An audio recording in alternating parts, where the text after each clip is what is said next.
if we can't look to the federal government, we shouldn't. If we shouldn't, what is our response to if we live in states like California, where you feel like some of our foundational, really God-given rights, but in the Constitution empowered rights to do things like, you know, our First Amendment, to gather religious liberty, all those things. What do we do in the context of that? Well, the first thing you have to remember is you didn't get here overnight. Right. Okay, so what we're dealing with are the consequences of decade after decade of lack of interaction, lack of governance over your governors, and ignorance and apathy. Samuel Adams said this: "No people will tamely surrender their liberties nor be easily subdued when knowledge is diffused and virtue is preserved."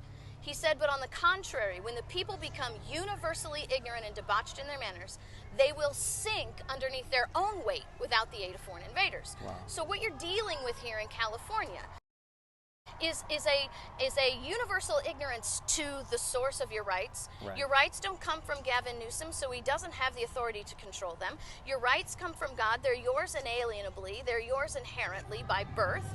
And you have the authority as people to say no. So the solution has to be at the personal level, right, and at the community level, right. So we are a constitutional republic and not a democracy. We are a constitutional republic because we expect the people to be together and work as a unit. Right. A democracy is every man for himself unless he gets to be part of the majority today. Right. Because democracies are majority rule. Right. And if you're in the minority, then that's your fault, right? Right. You join in with the majority to get yeah. power. So solution number one, education, okay? Educate. You've got to know how, I mean, people run around with pocket constitutions of the U.S. Constitution. Do a man on the street survey. How many of them have a pocket California Constitution?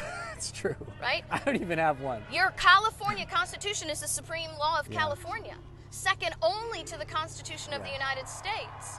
And it's more important that the Constitution of California be known because the majority of what happens in your life on the personal level is reserved to California. To the states.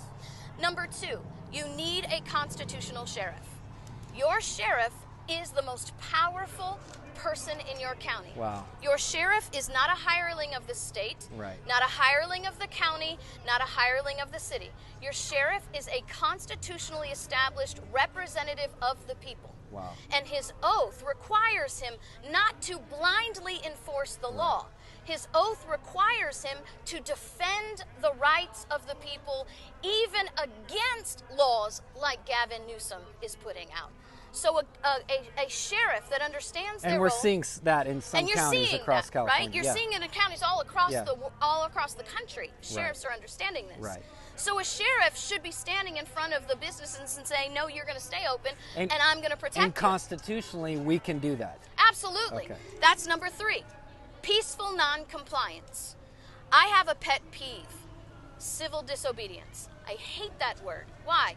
Because we're not being disobedient. That's good.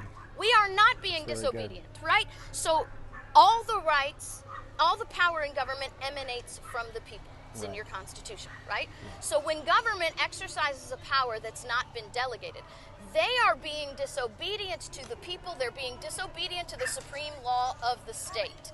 What we're doing then is we're engaging in peaceful non-compliance, which in course enforces the law on the government who is being disobedient to it. So education, constitutional sheriff,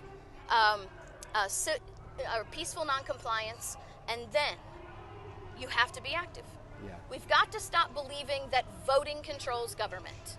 Voting does not control government. It's never supposed to control government. Voting is what you do when you live in a republic. Right. That's how you pick who represents you. Right. It's what you do every other day that controls government. So once you go vote, we shouldn't get little stickers that say, oh, I'm happy, I'm done.